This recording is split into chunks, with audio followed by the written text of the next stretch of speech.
시청자 여러분 안녕하십니까? 뉴스9 윤정호입니다. 며칠 전 백악관을 찾은 젤렌스키 우크라이나 대통령이 설정 끝에 쫓겨나다시피 한 장면 기억하실 겁니다. 당시 미국의 트럼프 대통령은 요구대로 하지 않으면 전쟁 중인 우크라이나에서 손을 뗄 수 있다고 으름장을 놨는데 실제로 우크라이나에 대한 군사 지원을 미국이 중단했습니다. 국제정치에 영원한 적도 친구도 없다지만 돌변한 미국의 모습을 보면서 동맹국들은 당혹감을 감추지 못하고 있습니다. 안보뿐만 아니라 관세 폭탄도 본격적으로 쏟아부으면서 미국이 세계 경제의 판을 뒤흔들고 있는데 오늘 뉴스9 트럼프식 국제 질서가 우리나라에 미치는 영향 자세히 분석해 보도록 하겠습니다.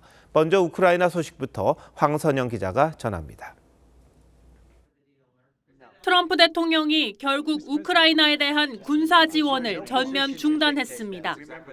운송 중인 무기와 폴란드 등 제3국에 대기 중인 물자를 포함해 우크라이나에 도착하지 않은 1조 4천억 원 규모의 모든 군사 원조가 끊기는 겁니다.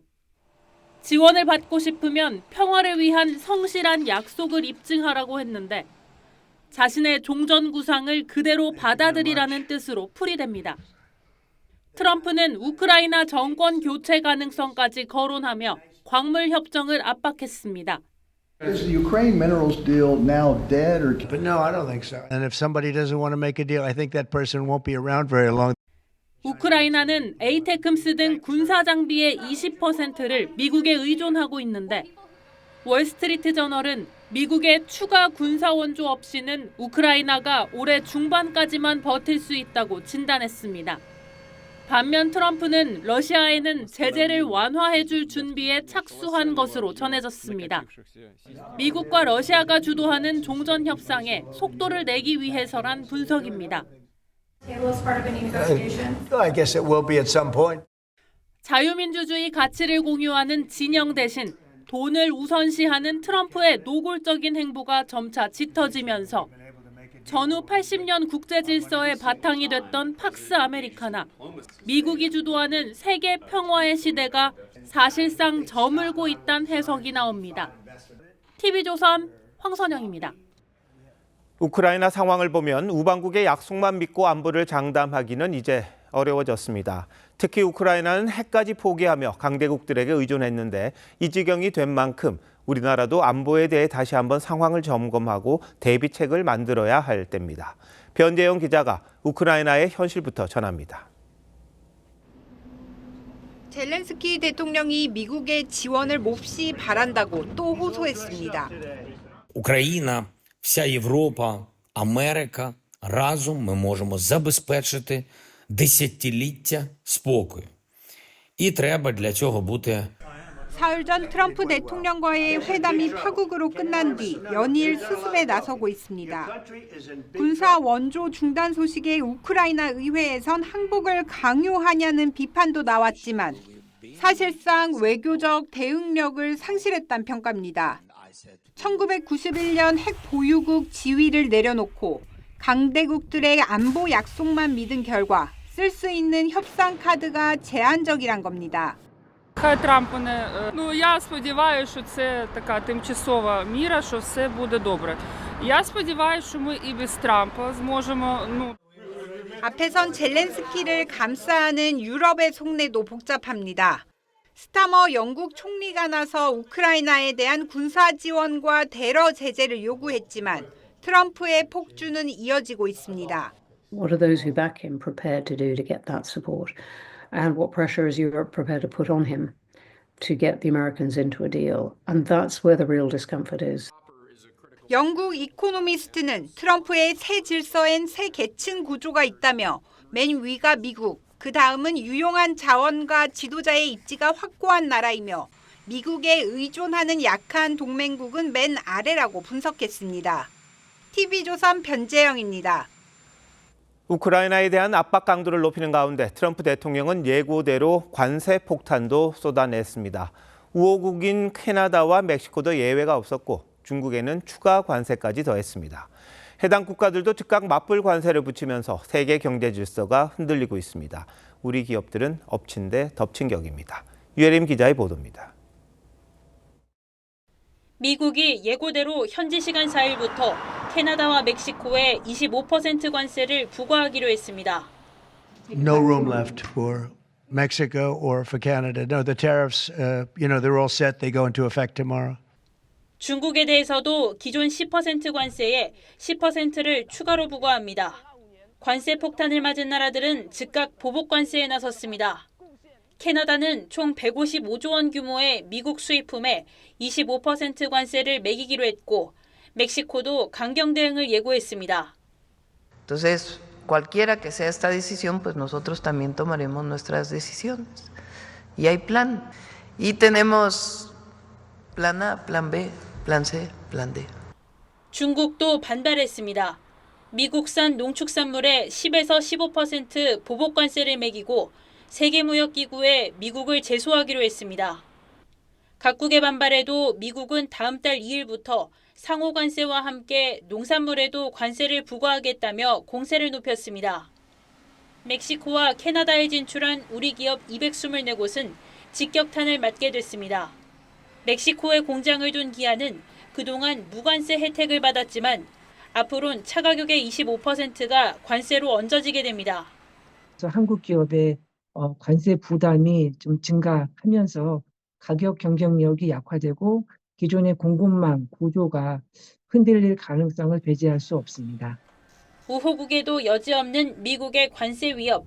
아직 실무 협상조차 시작 못한 우리 경제가 관세 전쟁의 소용돌이에 빨려들고 있습니다. TV조선 유혜림입니다. 우리 경제는 내수 부진과 관세 전쟁을 동시에 겪으면서 위기감이 커지고 있습니다. 3분기 연속 바닥 성장에 이어 올 1분기도 0.2% 성장에 그칠 것으로 보여 IMF 외환 위기 때보다 더 나쁘다는 진단까지 나올 정도입니다. 어느 정도로 심각한지 서영일 기자가 알아봤습니다. 경기 남양주시의 한 공공임대주택 건설 현장. 콘크리트 건물에 철근이 그대로 드러나 있고 우뚝 선 타워 크레인마저 멈춰섰습니다. 시공사로 참여한 신동아 건설이 지난 1월 법정 관리에 들어가면서 공사가 중단된 겁니다. 현장 출입문은 굳게 닫혀 있고 공사를 위해 받아둔 도로 전용 허가증은 이미 기한을 넘겼습니다. 저 이상은 잘 안 올라가더라고. 한 12월? 겨울 전쯤에 저녁 됐던 것 같아요. 내수 부진과 건설 경기 침체, 여기다 수출마저 꺾이면서 올해 1분기 경제 성장률은 0.2%를 기록할 것으로 전망되고 있습니다. 이대로라면 지난 2분기 마이너스 성장을 시작으로 4분기 연속 바닥 성장률을 기록하는 셈입니다. 3분기 연속 마이너스 성장을 기록하다 2%대로 반등했던 외환위기 때보다 더 암울한 상황입니다. 저성장 상태로 접어들었거든요. 기술 개발 인력도 해외로 나가고 있고 투자도 미국에서 일어나고 소비도 일본에서 일어나고 동남아에서 일어나기 때문에 전문가들은 다소 늦은 측면이 있지만 신성장 동력 발굴에 속도를 내고 조선업 등 우리가 경쟁력 있는 산업을 내세워 미국의 관세 전쟁에 대응할 필요가 있다고 지적했습니다. TV조선 서영일입니다. 네, 지금 보신 것처럼 2차 대전 이후 70여 년 이어져 온 미국 중심의 세계 질서가 트럼프 2기 출범 이후에 급변하고 있습니다. 자유진영 국가들도 경제 안보에서 큰 폭의 변화가 불가피한 상황인데요. 탄핵 정국에 갇힌 대한민국, 국제적 난국을 어떻게 벗어나야 할지 신범철 세종연구소 수석연구위원과 진단해 보도록 하겠습니다. 어서 오십시오. 예, 안녕하세요. 네, 먼저 관세 전쟁부터 한번 짚어보죠. 우리나라가 이제 반도체, 자동차, 산업 전 분야에서 대미 수출 의존도가 높은데 우리도 예외가 될 수는 없는 거죠, 지금? 현재로서는 없다고 보고 대응책을 강구해야죠. 오늘 새벽에 그 TSMC 회장이 트럼프 대통령과 기자회견을 했어요. 트럼프 대통령의 메시지는 아주 간략합니다. 네. 미국에서 만들어라, 아니면은 관세다. 저희 같은 경우가 지난해 아마 500억 달러 이상의 대미 흑자를 볼 거기 때문에 그것과 관련해서 우리의 대기업들, 수출 기업에 타격이 올 거라고 예상이 되고요. 네. 따라서 우리도 대미 투자를 어떻게 할 것인가 하는 부분, 그리고 한국에서 만들 경우 그 어떠한 경쟁력을 갖춰서 계속해서 미국 시장에 진출할 것인가, 이 두 가지 부분에 있어서 획기적인 대안이 준비돼야 된다고 생각합니다. 예, 근데 트럼프는 지금 중국을 가장 큰 타깃으로 보고 있는 것 아니겠습니까? 그러다 보니까 우리 기업체들에게 부품 조달처를 바꿔라, 이런 압박을 할 수 있다, 우려가 있던데 어떻습니까? 할 수 있다가 아니라 예. 할 수밖에 없다. 그렇게 생각합니다. 그렇기 때문에 준비를 해야 되고 네. 사실은 우리가 경제 분야에 있어서 대중국 의존도를 탈피해서 그런 리스크를 분산하는 노력을 최근 몇 년간 해오긴 했습니다. 그럼에도 불구하고 그런 걸 조금 더 가속화할 필요가 있고 또 적극적인 인식도 필요하다고 생각해요. 그것은 무엇이냐? 결국 트럼프의 도전이 전 세계에 다 이루어지고 있다면 이참에 우리가 중국과의 경쟁이 있어서 조금 더 격차가 있는 건 우리가 그 격차를 버리는 기회로 삼고 네. 중국에게 역전당한 부분이 있다면 이것을 기회로 그것을 따라잡는 보다 적극적인 경제 체제로 발상 전환도 필요하다 그 생각도 합니다. 예. 근데 경제만큼 걱정되는 게 지금 외교 안보 분야입니다. 당장 우크라이나 군사 원조를 미국이 중단을 했어요. 이게 러시아와 더 가까워지는 그런 모습을 보이고 있기도 하고요. 근데 우리나라도 먼 나라 같지가 않습니다. 예를 들면 주한미군이 있는 것이고 방위비 분담금 가지고 지난 1기 트럼프 정부 때도 문제가 됐었잖아요. 자, 방위비 분담금 가지고 처음 공격이 들어올까요? 뭐 공격의 여지는 방위비 분담금 말고도 관세라든가 경제 부분이 더 충격이 더 클 거라고 보는데요. 네네. 방위비 분담금 이야기도 반드시 할 거다. 예. 정확하게 이야기하면 주한미군 주둔 비용 분담인데 트럼프 대통령이 후보 시절에는 10배 더 내라는 얘기도 했습니다. 만약에 협상을 하면 아마 2배 이상 더 내라 이런 이야기로 현실적으로 다가올 건데요. 저는 트럼프 대통령의 요구를 무조건 거절하는 방식으로 간다면 젤렌스키 회담과 같은 어떻게 보면 파국으로 갈 수도 있다. 네. 따라서 트럼프 대통령 요구를 수용하면서 어떻게 우리의 이익을 확보할 것인가 그런 접근이 필요하고요. 방위비 분담 문제와 또 관련해서 말씀을 드린다면은 무조건 안 올려준다는 게 아니라 올려주면은 미국은 어떠한 안보 이익을 줄 것인가 또 방위분담금 증액 같은 것이 우리 경제에 어떻게 다시 되돌아오게 그 설계를 할 것인가가 가장 중요하다. 네. 예를 들어서 미국이 MRO 같은 거 강조하잖아요. 그럼 우리가 MRO 비용을 방위비 분담을 할 테니까 그것은 주한미군에게 우리가 주는 비용이기 때문에 미국이 그런 군함들이 한반도에 와서 작전을 하면서 우리 안보 이익을 더 강화해달라 이런 요구를 하면서 환류를 선순환 구조로 만드는 그런 지혜가 필요하다고 봅니다. 자, 근데 주한미군 규모는 어떨까요? 좀 줄이거나 조정할 가능성이 있지 않습니까? 사실은 방위비 분담 협상이 잘 안 되면 바로 트럼프 대통령은 주한미군 감축하겠다는 얘기할 가능성이 높습니다. 따라서 먼저 예방하는 조치가 필요하고요. 사실은 주한미군 감축은요 저희한테 치명적일 수가 있어요. 왜냐하면은 줄인다면은 지상군을 줄이려고 할 거거든요. 그렇죠. 그 지상군은 사실은 대북 억제에 있어서 핵심이기 때문에 그것을 예방하는 노력이 필요하다 그렇게 생각합니다. 예. 그리고 미국과 북한 관계를 보면 지금 트럼프 대통령 계속해서 북한하고 친하다, 김정은하고 잘 안다 이런 이야기를 하는데 뭐 지금은 미북러 이 회담 이야기가 나옵니다. 어떻습니까? 아마 뭐 미북러가 당장은 아니지만 그럼에도 불구하고 트럼프 대통령이 김정은을 만날 가능성은 있다. 그것은 무엇이냐? 미국의 대전략은 중국 견제에 있습니다. 지금 러시아하고도 이렇게 급속한 관계 증전을 목표로 하는 것이 결국 중국과 러시아를 분리시키고 미국은 중국에 집중하겠다는 거거든요. 같은 맥락에서 북중 간의 관계를 벌리는 노력 그리고 북한 문제를 트럼프 대통령은 위기 관리로 보는 경향이 있기 때문에 한반도에서 위기가 고조되지 않도록 하기 위해서 만날 가능성은 있다. 그렇기 때문에 우리가 선제적으로 미국과 이 문제를 논의해야 되는 것이고 한국뿐만 아니라 일본이라든가 호주 이런 우리의 우방국들과 이 문제를 논의하면서 트럼프 대통령이 대한민국의 이익에 반하게 북한에 접근하는 것은 막아야 된다고 생각합니다. 근데 워낙 뭐 자기 뜻대로 하는 사람이라서 이게 참 어렵다 싶은 생각 드는데요. 지금 우크라이나 이야기했습니다. 근데 핵 보유국 3위였습니다. 세계 3위 핵 보유국이었는데 이걸 포기하고는 강대국들에게 안보를 의지를 했어요. 이러다 보니까 지금 우리나라도 지금 미국 못 믿겠다. 핵무장 우리가 해야 되는 것 아니냐 이런 주장이 나올 수밖에 없습니다. 가능성은요? 뭐 저는 그런 주장이 지금 당연히 나와야 된다고 생각하고요. 다만 가능성은 현재로서는 높지 않다. 그리고 정부는 신중해야 된다고 생각합니다. 지금 당장 트럼프 행정부와 신뢰가 쌓이지 않은 상태에서 핵무장론 이야기한다면 미국은 거절을 할 것이고 한미 관계는 악화될 겁니다. 그렇기 때문에 이런 것은 국회라든가 민간 차원에서 목소리를 던져주고 한미 간에 그러한 논의가 이루어진다면 먼저 신뢰를 쌓아라. 그리고 만약에 핵무장 쪽으로 간다고 하면은 이스라엘처럼 가야 된다.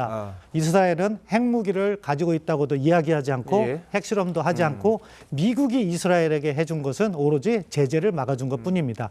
그런 식의 3노 접근이라고 하는데 접근을 하면서 우리의 역량을 키우는 노력은 필요하다고 생각합니다. 알겠습니다. 신 의원님 오늘 잘 들었습니다.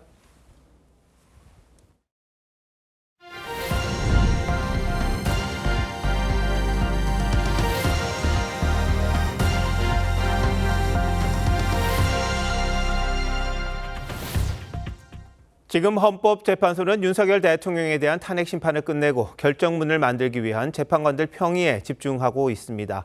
선고가 다가오면서 집회 금지 구역인 헌재 앞에선 기자회견의 형식을 빌린 찬반 시위도 이어지고 있습니다. 헌법재판소의 취재기자 나가 있습니다. 류태영 기자, 헌법재판관들이 오늘 평의를 제기했습니까? 네, 사흘 연휴를 보낸 헌법재판관 8명은 오늘 다시 평의를 개시하고 윤 대통령 탄핵 심판 결론을 위한 숙고에 들어갔습니다. 헌법재판관들은 연휴 기간에도 자택에서 탄핵 심판 자료를 검토한 것으로 전해집니다. 헌재는 오는 17일까지 각종 사건 변론이나 선고일을 지정하지 않고 비워둔 상태입니다. 윤 대통령뿐 아니라 탄핵 소추된 한덕수 총리, 최재해 감사원장 등의 직무정지 상태가 장기화되고 있어 평의는 매일 수시로 열리고 있는 걸로 전해집니다. 다만 평의에서 논의된 내용은 철저히 비공개로 붙여지고 있습니다. 네, 근데 헌재 앞에서는 탄핵 기각과 인용을 압박하는 목소리도 커지고 있다면서요. 네, 윤 대통령 지지단체인 국민변호인단은 오늘 오전부터 선고기일까지 무제한 기자회견에 돌입했습니다. 서울대와 고려대, 연세대 등 대학생들과 청년단체들의 기자회견이 하루 종일 이어졌는데요. 헌재가 본연의 역할을 되찾고 국민의 신뢰를 회복할 수 있도록 정의로운 판결을 내려주시길 강력히 청년들이 요청하는 바입니다. 이들은 밤 시간에도 철야 1인 시위를 이어간다는 계획입니다. 한국노총과 민주노총도 100여 미터 떨어진 곳에서 기자회견을 열고 신속 파면을 촉구했습니다. 윤 대통령이 노조를 탄압했고 극우 지지자들을 선동해 국민 분열을 일으켰다는 의견서를 헌재에 내기도 했습니다. 국민에게 총뿌리를 겨눈 반인륜적 행태에 대한 헌법재판소의 단호한 파면을 요구합니다. 선고 당일 물리적 충돌이나 폭력 사태도 우려되는데요. 경찰은 삼단봉이나 캡사이신까지 쓸 수 있다고 밝혔습니다.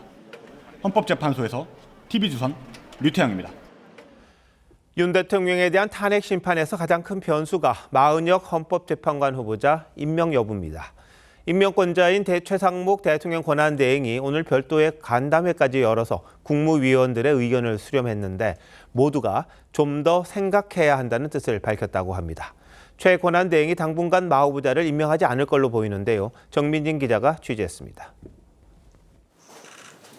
헌법재판소의 마은혁 재판관 임명 보류에 대한 위헌 선고 이후 처음 열린 국무회의에서 최상목 권한대행은 별도 언급 없이 야당의 국정협의체 복귀만 강조했습니다.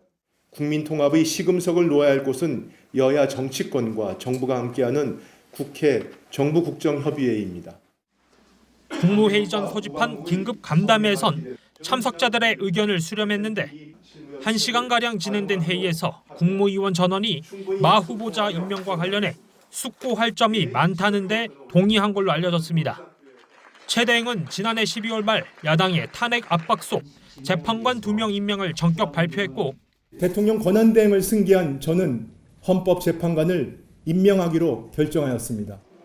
국무회의를 비롯한 정부 내부에서 의견 수렴 절차가 없었다는 지적을 받았습니다. 간담회에 참석한 정부 관계자는 누구라고 따로 짚을 필요가 없을 정도로 대다수 국무위원이 신중한 결정을 건의했고 최 대행은 알겠다는 답만 했다고 전했습니다. 한덕수 총리에 대한 탄핵 심판이 진행 중인 상황에서 마 후보자를 임명할 경우 절차적 정당성 문제가 불거질 수 있다는 우려도 전달된 걸로 알려졌습니다. 다수의 정부 관계자들은 헌재에서 한 총리 복귀 여부가 결정날 때까지 최 대행이 결론을 미룰 것이라고 전했습니다. TV조선 정민진입니다. 민주당은 마 후보자 임명을 계속 압박하고 있습니다. 하위직 공무원도 막 나가면 징계할 수밖에 없다는 논리를 내세우며 최상목 대행을 몰아붙인 겁니다. 마음속으로야 탄핵이라도 하고 싶을 텐데 여론을 우려해 실행하지는 않을 듯합니다. 국정협의체도 일단 정부 측 최 대행만 빼고 여야가 협의를 이어갔습니다. 전정원 기자입니다. 민주당은 헌재가 만장일치로 위헌을 확인했는데 무슨 논의가 더 필요하냐며 마은혁 후보자를 즉시 임명하라고 촉구했습니다. 위헌 행위를 지속하며 헌정질서 파괴에 일조하고 있습니다. 구급 공무원도 이렇게 막 나가면 중징계를 피할 수 없습니다. 헌법을 지키지 않는 자는 공직자 자격이 없다고도 했습니다. 다만 실제로 최 대행 탄핵 소추까지는 추진하지 않을 것으로 알려졌습니다. 줄탄핵에 대한 비판 여론을 의식한 것으로 보입니다. 국민의힘은 마 후보자 임명은 절대 안 된다며 맞서고 있습니다. 대한민국을 근본적으로 부정하는 사람이 대한민국 헌법의 최고 수호 기관인 헌법재판소의 재판관이 되는 것은 있을 수 없는 일입니다. 양당은 오는 6일 여야 협의체 개최에 합의했는데 최상목 대행을 제외하기로 했습니다. 민주당이 민생을 내팽개쳤다는 지적에 반쪽 대화로 입장을 선회한 건데 여야정 국정협의체가 제대로 가동도 못하고 문을 닫은 셈입니다. 최상목 권한대행과 같이 협상 테이블에 앉는다는 것은 안 맞다라는 부분은 저희 민주당이 계속 얘기를 했고요. 그렇다고 해갖고 민생을 다 팽개쳐 놓을 수는 없지 않겠느냐. 그럼 일단 여야가 만나서 협의를 해보자. 연금개혁이나 반도체 특별법은 여야 입장차가 여전히 크지만 추경의 경우 양쪽 모두 필요성에 공감하고 있는 만큼 협상에 여지가 있다는 전망이 나옵니다. TV조선 전정원입니다.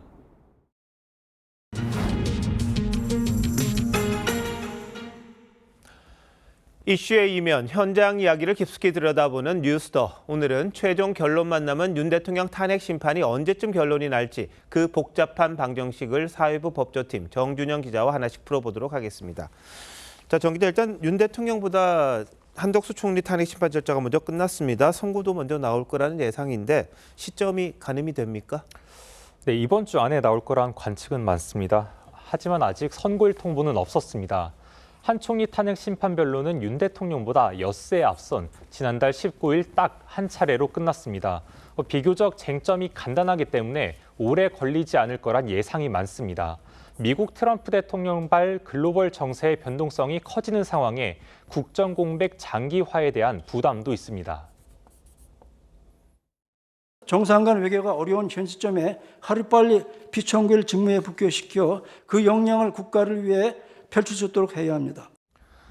네, 다만 한 총리에 대해선 탄핵 여부뿐 아니라 대통령 권한대행 탄핵 소추를 위한 국회 의결 정족수가 과반인지 3분의 2인지도 결론을 낼 걸로 보이는데 이 부분에 대한 의견을 모으는데 시간이 좀 걸릴 수 있습니다. 네, 그런데 헌재는 그동안 윤 대통령 탄핵 심판을 최우선적으로 처리하겠다 이렇게 방침을 세웠던 거 아닙니까? 예, 맞습니다. 고 노무현 전 대통령은 변론 종결 14일, 박근혜 전 대통령은 11일 만에 선고가 났습니다. 두 사례를 적용하면 7일이나 11일쯤이 됐는데 그런데 앞서 두 번 모두 선고가 금요일이었기 때문에 7일, 14일 얘기가 나오는 겁니다. 만약 한 총리 선고가 이번 주에 먼저 난다면 14일이 유력하다는 전망입니다. 하지만 헌재 관계자는 지금 나오는 얘기들은 모두 추측성이라고 선을 그었습니다. 자, 근데 이런 이야기가 있더라고요. 윤 대통령과 한 총리에 대한 선고를 같은 날 한다. 어떻습니까? 네, 실제로 헌재 내부에서 그런 가능성이 거론되는 게 사실입니다. 예. 만약 한 총리에 대해 헌재가 기각 선고를 먼저 할 경우엔 윤 대통령 선고에 대한 각종 불필요한 추측들이 많이 나올 수 있습니다. 두 사람 선고를 함께 하는 게 사회적 혼란을 줄일 수 있는 방안이란 얘기입니다. 네, 보도에도 나왔습니다만 마흔여 후보자 임명 여부도 큰 변수가 됩니까? 예, 그렇습니다. 탄핵 정족수가 6명이라 현재 8인 체제에선 재판관 3명이 반대하면 기각입니다. 하지만 확실한 진보 성향으로 분류되는 마 후보자가 합류하면 3명이 반대해도 윤 대통령은 파면됩니다. 야권이 신속 임명을 주장하는 이유로 보입니다. 다만 마 후보자가 참여하면 변론 갱신 절차를 거치느라 짧든 길든 선고가 좀 늦어질 수밖에 없습니다.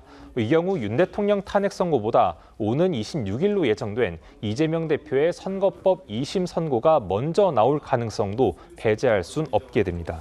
자, 근데 헌재가 만장일치 결론을 내려 하는 거냐 아니면 반대 의견을 담느냐 이것도 좀 변수가 되죠. 네, 박 전 대통령 탄핵 인용 때는 8대0 만장일치였고 노 전 대통령 탄핵 기각 때는 숫자를 공개하지 않았습니다. 사안이 엄중하고 선고 이후에 국민 통합 등을 고려하면 헌재가 어떻게든 만장일치 결론을 도출하려 한다는 관측이 나옵니다.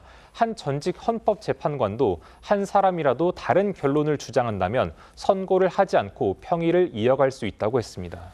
네, 복잡한 방정식이군요. 정 기자 잘 들었습니다.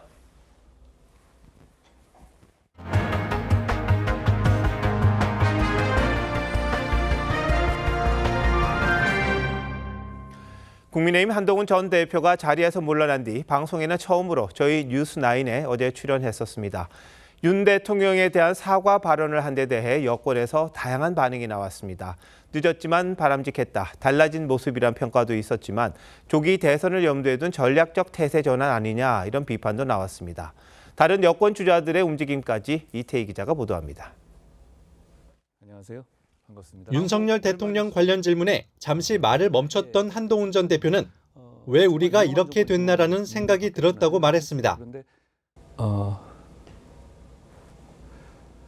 저는 윤 대통령님과 오랜 세월을 같이 겪었죠. 그래도 미안하게 생각합니다. 지금 이렇게 된 상황에 대해서. 탄핵 반대의 목소리를 내고 있는 한국사 강사 전한길 씨는 바람직한 발언이라고 평가했습니다. 인간은 누구나 다 실수를 해요. 반성하고 잘못했다라고 용서 구하면 저는 이제나요 가능하다고 보거든요. 다만 전 씨는 한 전 대표를 옹호한 건 아니라는 추가 해명글을 올렸습니다. 한 초선 의원은 지지자 마음을 달래는데 도움이 됐을 것이라며 대표직 사퇴 전과는 달라진 모습이라고 평가했습니다. 반면 친윤계에선 광장 분위기를 의식한 전략적 태세 전환, 조기 대선을 염두에 둔 발언이라 진정성이 느껴지지 않는다고 했습니다. 오세훈 서울시장은 역시 서울시장 출신이었던 이명박 전 대통령을 예방했습니다. 이 전 대통령은 이달 중순 출간 예정인 오 시장의 책을 언급하며 격려했습니다. 지금 이 시점에 가장 필요한 게 성장이잖아요. 서울시장이 하는 이야기를 넘어선 이야기를 해서 조금 주저하겠습니다. 앞서 김문수 고용노동부 장관과 홍준표 대구시장도 잇따라 이 전 대통령을 예방한 바 있습니다. TV조선 이태희입니다. AI 관련 기업에 정부가 투자해 지분을 갖고 이익이 많이 나면 세금을 내지 않아도 된다는 이재명 민주당 대표 발언, 연일 논란입니다. 우클릭을 포장한 사회주의란 여권의 십자포화에 이 대표는 문맹 수준의 식견이라고 반박했는데 지금까지 해왔던 경제 관련 입장과 일치를 하는 건지 최홍국 기자가 보도합니다. 엔비디아 같은 회사가 하나 새로 생겼다. 70%는 민간이 가지고 30%는 국민 모두가 나누면 굳이 세금에 막 그렇게 의존하지 않아도 되는 상황이 오지 않을까요? 이 대표의 이 발언에 개혁신당 이준석 의원은 얼치기 인공지능 대박론이라고 비판했습니다. 배당 친화적인 기업도 아닌 성장 중심 기업을 국세를 대체할 재원으로 삼겠다는 발상 자체가 넌센스입니다. 국민의힘에서도 공세가 이어졌습니다. 오세훈 서울시장은 국가가 기업 성과를 독점적으로 관리하겠다는 무서운 기본사회 구상을 드러낸 것이라고 했고, 유승민 전 의원은 30% 국유화 투자만 하면 엔비디아가 하늘에서 떨어지느냐고 지적했습니다. 윤희숙 여의도 연구원장은 정부와 기업을 한 몸으로 생각하는 게 바로 공산주의라고 했습니다. 여권의 공세에 이 대표는 오전에만 SNS 글 4개를 잇따라 올리며 문맹 수준의 식견이라고 반박했습니다. 국가가 투자할 만한 사업에 그런 기업에 투자한다는 개념이 왜 전체주의나 계획경제나 또는 뜯어먹는 것으로 표현돼야 되는지. 정작 반도체 업계가 요구하고 있는 52시간 예외 적용엔 반대하면서 한국형 엔비디아를 얘기하는 건 비현실적이란 지적이 나옵니다. 타다 창업주인 이재용 전 소카 대표는 문재인 정부 당시 민주당이 추진했던 타다 금지법을 거론하며 혁신 기업을 저주하고 발목을 잡았던 과거부터 반성해야 한다고 꼬집었습니다. TV조선 최원국입니다. 선관위의 채용비리 행태가 감사원 감사로 적나라하게 드러나고 있는 가운데 이번엔 선관위 고위 인사가 경력 채용 과정에서 여성 차별로 오해받을 만한 발언을 했던 것으로 파악됐습니다. 실질적 2인자로 꼽히는 사무차장이 인사 담당자에게 여성이 많다고 지적했다는데 정작 본인은 딸 특혜 채용 의혹으로 사퇴했습니다. 차정승 기자가 단독 취재했습니다. 감사원은 2021년 시도 선관위 경력 채용 과정을 조사하던 중 중앙선관위의 실질적 2인자로 불리는 사무차장이 인사 담당자에게 성비와 관련한 언급을 한 정황을 발견했습니다. 인사 담당자 메신저에는 사무차장이 여성 비율이 높은 걸 걱정한다며 여성이 많다고 사무차장한테 또 한 소리 들었다는 내용이 담겼습니다. 당시 사무차장으로 이 발언을 한 박찬진 전 사무총장은 정작 본인 딸을 특혜 채용했다는 의혹을 받는 장본인입니다. 2022년 1월 광주 남구청에 근무하던 딸이 전남도 선관위 경력직에 채용될 때 최종 결재자였고 이듬해 아빠 찬스 논란이 불거지자 도의적 책임을 진다며 사퇴했습니다. 국민의 눈높이에서 동의하기 어려운 부분이 있지만은 법과 규칙, 관리, 선거관리, 공무원 규칙 등 그런 부분들에 따라서 박 전 총장의 딸을 비롯한 고위직 간부 자녀 5명은 2023년 7월 업무 배제 조치됐지만 지난해 총선을 앞두고 복귀해 지금도 재직 중입니다. 국가공무원법은 공무원 임용 시 성별이나 종교를 이유로 차별을 금지하고 인사혁신처가 2017년 관련 지침을 개정한 뒤 블라인드 채용이 이루어졌습니다. 하지만 선관위는 제도 취지와는 반대로 사생활과 금전거래, 질병 유무까지 사전조사해 면접위원에게 제공해왔던 걸로 드러났습니다. 감사원은 박 전 총장이 중징계 대상이지만 이미 사퇴해 인사자료를 통보하는 처분을 내렸습니다. TV조선 차정승입니다. 이처럼 논란이 계속되자 선관위는 결국 가족 채용 비리에 사과한다는 입장을 냈습니다. 국회 통제 방안 논의에도 적극 참여하겠다고 했습니다. 하지만 전체적으로 보면 2년 전 내놨던 개선책을 다시 언급하는 수준의 맹탕 사과문이었습니다. 장세희 기자입니다. 가족회사 발언, 세컨드폰 등의 감사 내용이 담긴 감사원 감사 결과가 발표된 지 닷새 만에 중앙선거관리위원회가 보도자료를 내고 공식 입장을 밝혔습니다. 경력 채용 문제와 복무기강 해이 등에 대해 국민 여러분께 사과드린다면서 선관위에 대한 국민의 불신이 선거 과정에 대한 불신으로 이어질 수 있다는 것에 책임을 통감하고 있다고 했습니다. 국회 차원의 통제 방안 논의에 적극 참여하고 외부 인사가 주도하는 한시적 특별위원회 구성 방안도 검토하겠다고 했습니다. 하지만 정작 특혜 채용됐던 당사자 10명은 여전히 정상 근무 중인 것으로 나타났습니다. 또 비리 근절을 위한 새로운 방안을 내놓는 대신 채용 비리 논란이 불거졌던 2년 전 인사감사제도 개선책을 다시 소개하는 수준에 그쳤습니다. 내부 비리에 대한 상시 감시와 견제를 위하여 외부 인사를 중심으로 하는 감사위원회를 도입하겠습니다. 국민의힘은 선관위 부패를 막겠다며 사무총장 인사청문회, 법관의 선관위원장 겸임 금지 등 5가지 개혁 과제를 발표했습니다. 자정 능력을 상실하면은 외부의 제3의 기관이 여기에 대해서 외과적인 수술을 하는 것이 그 조직의 건강성 회복을 위해서 정말 필요하다. 민주당은 국회 차원에서 선관위를 감시, 견제할 수 있는 실효성 있는 대책을 마련하겠다고 밝혔습니다. TV조선 장세희입니다. 민주당 이재명 대표의 대장동 재판이 재판부 교체로 2주 만에 재개됐습니다. 이전 재판의 녹음 파일을 틀지 않고 녹취록을 확인하는 재판 지연 방지책이 시행됐지만 이 대표 측은 녹음 파일을 듣자고 주장했습니다. 한지은 기자입니다. 이재명 대표가 우산을 쓰고 법원에 나옵니다. 대장동 사건 재판부가 바뀐 뒤 첫 공판입니다. 공판 갱신 절차 단초화되는데 어떻게 생각하시나요? 과거엔 새 재판부가 증인들의 법정 진술 녹음을 들어야 해서 갱신 절차에 수개월씩 걸리기도 했습니다. 이제는 형사소송 규칙 개정으로 재판부가 녹취록으로 증거조사를 대신할 수 있습니다. 그런데도 이 대표 측은 과거 방식대로 녹음 파일을 듣자고 주장했습니다. 사안이 복잡해 충분한 숙지가 필요하다며 새 재판부가 주요 증언을 직접 들어보는 게 필요하다는 겁니다. 공범으로 기소된 정진상 전 실장 측도 핵심 증인의 증언은 듣자고 했습니다. 법조계에선 재판 지연 전략이라는 평가가 나옵니다.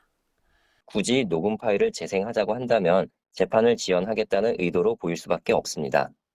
다만 재판부는 개정된 규칙에 따라 녹취록 확인을 원칙으로 하겠다면서 의견을 주면 해당 부분을 들을지 정하겠다고 했습니다.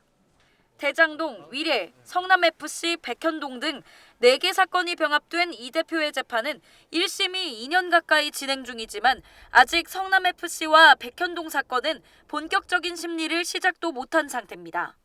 TV조선 한지은입니다. 3월이 왔지만 봄은 멀게만 느껴집니다. 오늘 서울을 비롯해 전국적으로 눈이나 비가 내렸습니다.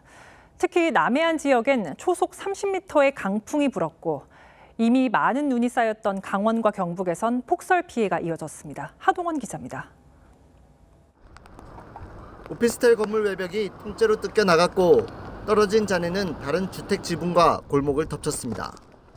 부산에 초속 25m가 넘는 강풍이 몰아치면서 곳곳에서 건물 외벽이 부서지는 등 40건 넘는 강풍 피해가 접수됐습니다.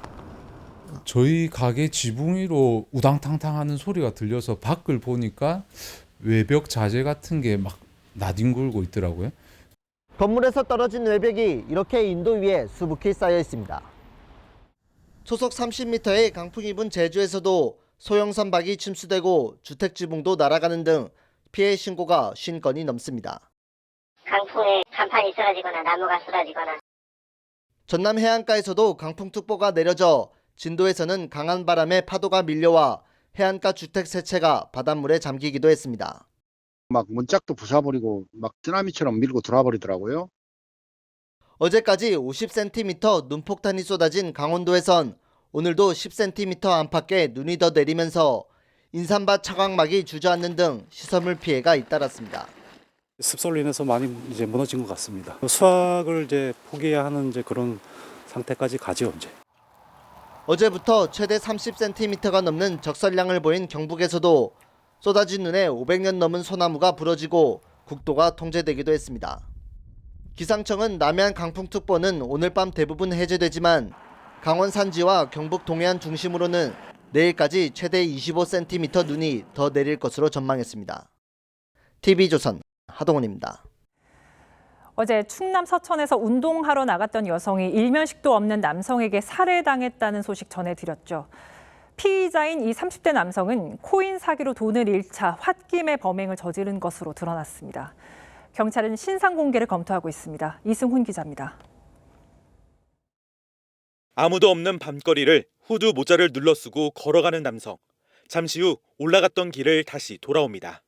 30대인 이 남성은 지난 2일 오후 8시 반부터 1시간여 동안 이 거리를 배회하다 운동을 나온 40대 여성을 뒤따라가 무참히 살해했습니다.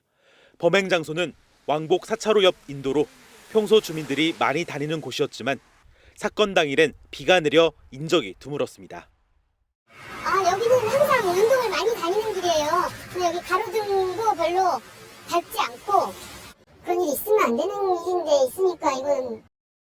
피해 여성 가족의 신고를 받고 출동한 경찰이 긴급 체포한 피의자는 조사에서 코인 사기로 돈을 잃어 홧김에 범행했다고 진술했습니다. 사기 당해가지고 돈을 좀 많이 잃었고 세상이 도와주지 않고 힘들어서 이제 흉기를 가지고 밖을 나왔는데 이제 피해자를 보자 이제 충동적으로 범행. 경찰은 피의자에 대한 구속영장을 신청하고 계획범죄 여부를 추가 수사 중입니다.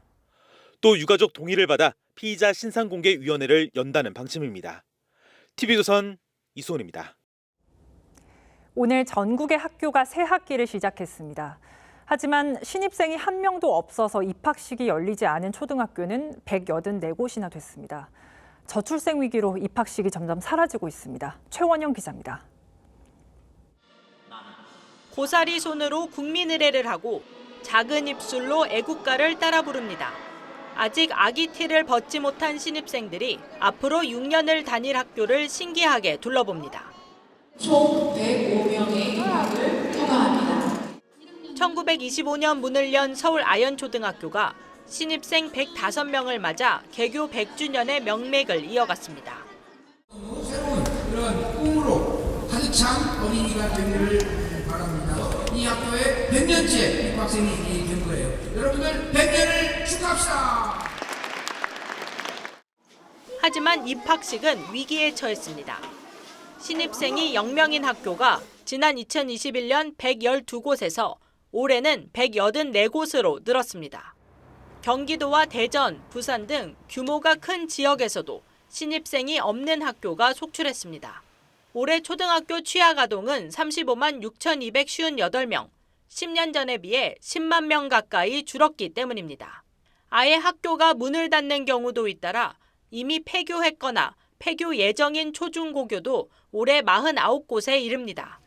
최근 출산율 반짝 급등에도 저출생의 큰 흐름은 이어질 수밖에 없어 내년에는 입학생 0명 학교가 200곳을 넘길 거란 관측도 나옵니다. TV조선 최연행입니다. 최근 혈당 스파이크라는 말이 많이 쓰이고 있습니다. 식사 후 혈당이 급격히 높아지는 현상인데 당뇨와 비만의 원인으로 꼽힙니다. 요즘엔 당뇨병 환자가 아니어도 평소 혈당 관리를 실천하는 사람들이 늘고 있습니다. 비만 예방의 날을 맞아서 임서인 기자가 취재했습니다. 이 지점에서 이제 좀 안 좋은 음식들을 먹었을 때는 몸에 부착한 센서가 혈당을 5분 간격으로 자동 측정해 수치를 그래프로 보여줍니다. 뾰족한 산봉우리처럼 치솟는 부분이 바로 혈당 스파이크입니다. 탄수화물 이런 음식들을 섭취했을 때 혈당이 급격하게 올라가는 것들을 감지하게 되었고 피를 뽑지 않아도 혈당 추이를 간편하게 알 수 있는 게 장점입니다. 아직 당뇨병을 가진 않지만 관리가 필요하신 분들도 있으시고 개인의 건강 관리 위해서 자기 체중 관리라든지 이런 걸 위해서 하시는 사용자분들도 계십니다. 혈당이 치솟으면 당뇨병과 비만 등을 일으킬 수 있습니다. 식습관 변화와 고령화 등으로 전 국민 40%가 당뇨 환자와 고위험군으로 추산되면서 혈당 관리가 새로운 건강관리법으로 떠올랐습니다. 혈당 스파이크를 막는 방법으로 채소부터 시작해 탄수화물인 밥을 가장 나중에 먹는 이른바 거꾸로 식사법도 유행하고 있습니다. 좀 신경을 써서 식단을 하려고 하는 편인데 이제 그래서 좀 탄수화물 같은 거는 조금 줄이는 방향으로. 다만 비만 예방을 목적으로 이 같은 혈당기계 사용에 지나치게 의존해선 안 된다는 지적도 나옵니다. 대한비만학회는 당뇨병이 없는 사람이 연속 혈당 측정기를 통해 체중 관리에 효과를 본다는 의학적 근거는 아직 없다고 했습니다. TV조선 임서인입니다. 하루 12시간 동안 주식 거래를 할 수 있는 제2거래소가 문을 열었습니다. 한국거래소의 70년 독점이 깨진 겁니다. 어떻게 달라진 건지 개장 첫날 모습을 김창섭 기자가 취재했습니다. 한국거래소 정규장이 끝난 지 10여 분이 지난 오후 3시 44분. 모바일 거래 앱을 열자 여전히 일부 종목의 주가가 계속 바뀌면서 거래가 체결됩니다. 제2거래소인 넥스트레이드가 오늘 개장하면서 생긴 현상입니다. 이제 넥스트레이드 시장이 개장이 됐습니다. 그동안은 오전 9시부터 3시 반까지만 주식을 거래했지만 이제는 오전 8시부터 오후 8시까지 투자가 가능해졌습니다. 투자자들은 반기는 분위기입니다. 정규 시간보다 확실히 늘어났으니까 굉장히 고무적인 이제 미국 주식 말고도 국내 주식에도 조금 관심사가 높아졌었어서 이용해볼 의향이 충분히 있습니다. 실제로 제2거래소가 자체 거래 대금을 집계한 결과 정규장보다 오후 3시 반 이후가 더 많았습니다. 증권사 주식거래 시스템에는 제2거래소에서 거래할 수 있는 창이 새로 생겼습니다. 투자자들은 한국거래소나 제2거래소 가운데 한 곳을 직접 고르거나 투자자들에게 유리한 거래소로 자동 주문하는 방식을 이용할 수 있습니다. 2주 동안은 비교적 주가 변동성이 적은 10개 종목만 거래가 되지만 한 달 뒤에는 거래가 많은 삼성전자를 비롯해 800개 종목까지 사고 팔 수 있습니다. TV조선 김찬섭입니다. 대형마트 업계 2위인 홈플러스가 기업 회생 절차에 들어갔습니다. 자금난을 극복하기 위한 선제적 조치란 입장이지만 납품업체와 직원들은 불안감에 휩싸였습니다. 온라인 마켓에 밀린 대형 오프라인 매장들의 위기가 현실이 되고 있습니다. 윤수영 기자입니다. 홈플러스 대표들이 법원을 빠져나옵니다. 직원 월급은 잘 나오고 있는 건가요? 전국 126개 점포를 운영하고 있는 홈플러스가 기업 회생 절차에 들어갔습니다. 갑작스러운 신용등급 하락 때문에 생긴 단기 유동성에 대한 대비 차원에서 신청을 했다고 보시면 됩니다. 회생 신청을 검토한 법원이 법정 대리인을 지정하지 않으면서 홈플러스는 현 사장단이 그대로 운영을 맡습니다. 채권단인 메리츠금융 역시 1조 2천억 원의 채권에 대해 당분간 회수 계획이 없다고 밝혀 당장의 혼란은 피했습니다. 지난 2015년 국내 최대 사모펀드 MBK에 인수된 홈플러스는 인수 과정에서 빌린 돈을 갚기 위해 16개의 점포를 매각하기도 했습니다. 하지만 온라인 유통업체들과의 경쟁에서 밀리며 3년 연속 1,000억에서 2천억 원대 영업 손실을 기록했습니다. 홈플러스는 자구책으로 기업형 슈퍼마켓인 홈플러스 익스프레스 300여 곳을 알리와 쿠팡, 농협 등에 분할 매각하려 했지만 실패한 것으로 알려지기도 했습니다. 물품 납품업체들은 불안감에 휩싸였습니다. 보통 이제 40여일 뒤에 납품 대금을 이제 받는 시스템인데 지금 회생 절차 밟고 있다고 하니까 사실은 불안하죠. 홈플러스 측은 정상 운영 중이라며 고객 달래기에 나섰지만 노조 측은 위메프, 티몬처럼 큰일이 나기 전에 정부가 나서야 한다며 대책 마련을 촉구했습니다. TV조선 윤수영입니다.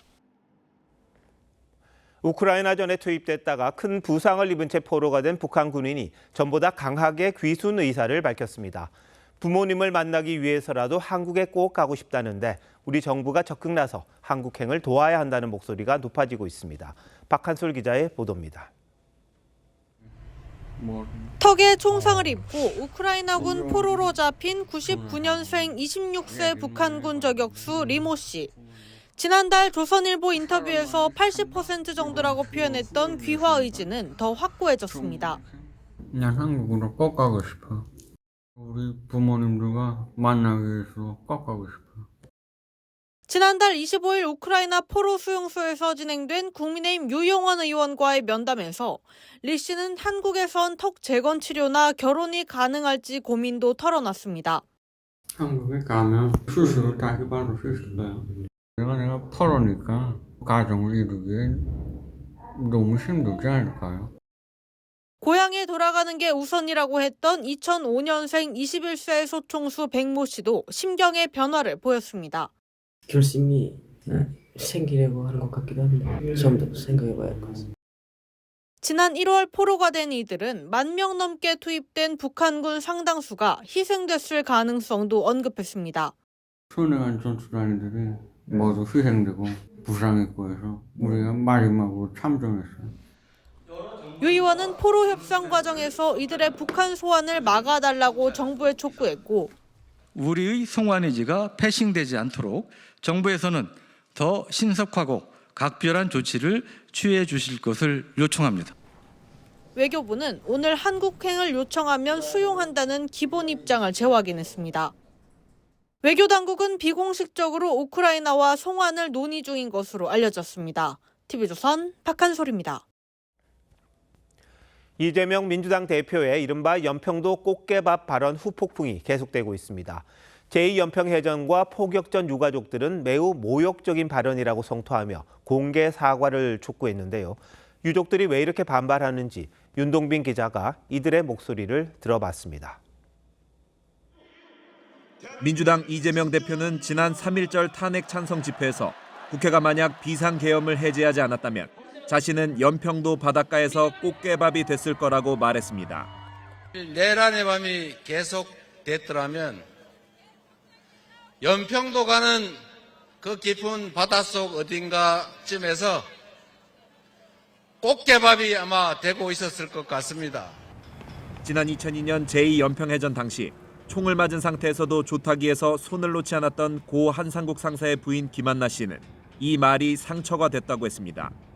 당시 한 상사는 참수리 고속정과 함께 가라앉아 41일간 유해를 찾지 못했습니다. 머리만 좀 얼굴 쪽이나 부패돼서 시신을 건져왔거든요. 근데 그런 말이 들어서 저는 어떻게 생각이 들겠어요. 제 남편이 생각이 떠올 거 아니에요. 41일 동안 바닷속에 있었는데. 이 대표가 너무 쉽게 그런 표현을 썼다고도 했습니다.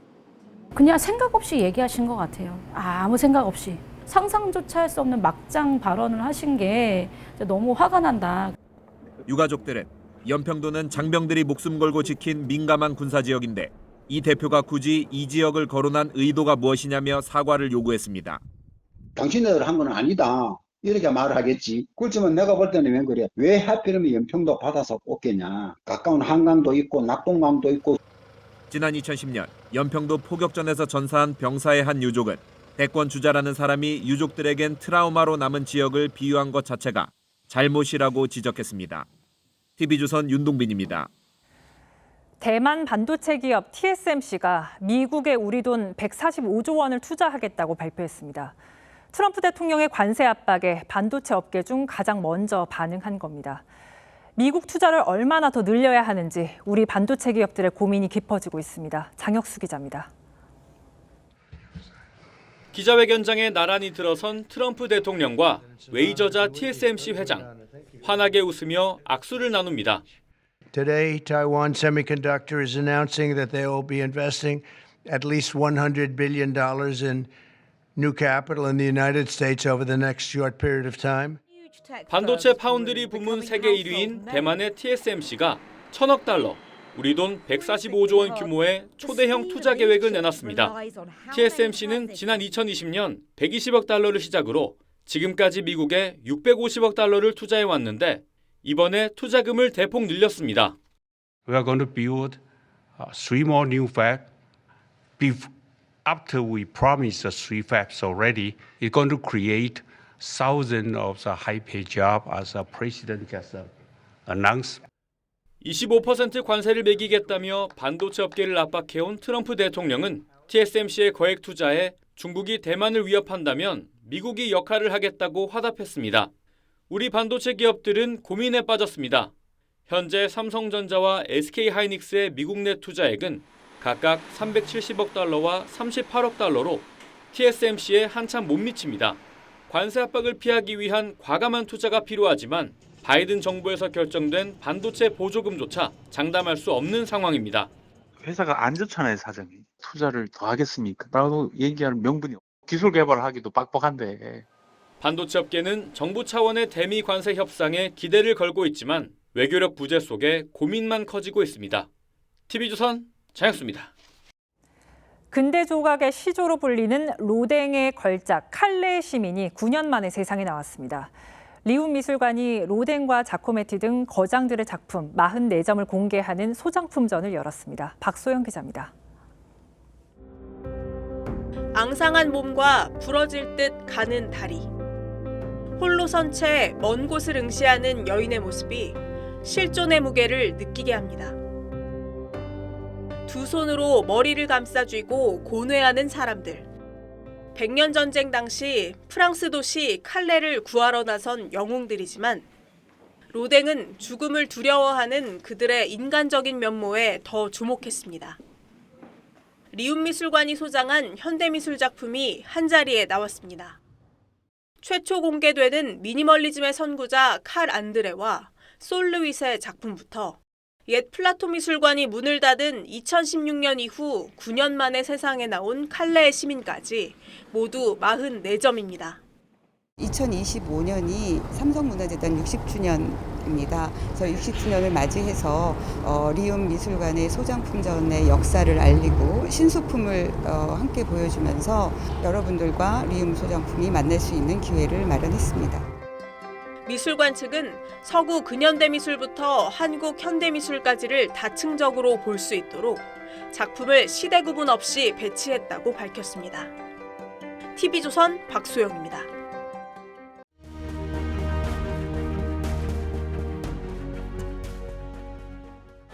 아니, 찍어주면 뭐 해주나? 해달라는 거 다 해드리지. 어떻게 남편부터 갖고 있지? 우리 상숙이 거짓말 안 하고 살게 해주세요, 제발. 명랑한 정치 코미디 영화 정직한 후보입니다. 실제 영화처럼 정치인이 마음속 그대로만 말한다면 어떤 일이 벌어질까요? 황당하고 웃기는 일 참 많을 겁니다. 민주당이 중도 보수라는 주장에 이어 최근 이재명 대표가 세금 없는 사회, 군대 안 가는 나라까지 언급했습니다. 엔비디아 같은 회사가 하나 새로 생겼다. 그 70%는 민간이 가지고 30% 국민 모두가 나누면 굳이 세금에 막 그렇게 의존하지 않아도 되는 상황이 오지 않을까요? 이 대표가 이게 내가 꿈꾸는 기본사회라고 말했죠. 곧바로 기본소득보다 더 황당한 공상소설 같은 얘기, 뜯어먹을 궁리만 한다는 비판에 이어 스타트업 타다를 만들었다 금지법으로 사업을 접어야 했던 창업주의 쓴소리가 잇따랐습니다. 이 대표는 우크라이나의 드론 전쟁을 예로 들면서 AI 시대엔 군인이 사실상 필요 없다는 뉘앙스로도 말했습니다.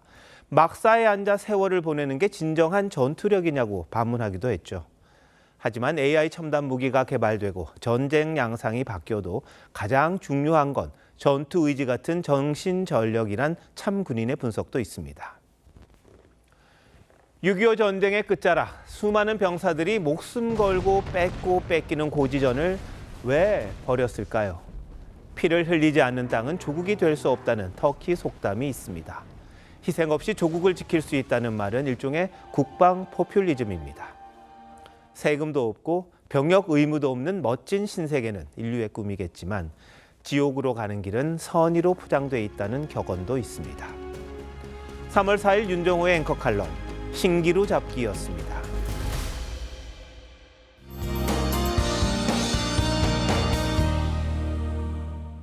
이미 폭설이 쏟아진 영동 지역에 내일 저녁까지 많은 눈이 이어지겠습니다. 강원 산지에 최대 25cm 이상, 강원 동해안에 최대 10cm 이상의 추가 적설이 예상되고요. 그 밖의 지역은 1에서 5cm가 되겠습니다. 특히 내일 오전까지 영동 지역에는 시간당 1에서 3cm 이상으로 강하게 집중될 때가 있겠는데요. 긴 시간 눈이 이어진 데다 무거운 습설이라 피해 없도록 주의하셔야겠고요. 중부와 경북 북부, 전북 동부에서는 빙판길과 도로 살얼음을 유의하셔야겠습니다. 내일도 하늘은 흐리다 밤부터 중부지방은 차츰 맑아지겠습니다. 연휴 동안 해상 날씨도 굳었는데요. 내일도 대부분 해상에서 물결이 높게 일겠고 해안가로는 높은 너울성 파도가 밀려오겠습니다. 내일 아침 기온은 서울과 대전이 0도로 오늘만큼 춥겠습니다. 낮 기온은 일부 영동을 제외 대부분 10도 안팎까지 크게 오르겠습니다. 주말까지 대체로 맑은 날들이 많겠습니다. 날씨였습니다. 3월 4일 화요일 뉴스9 마칩니다. 시청해주신 여러분 고맙습니다.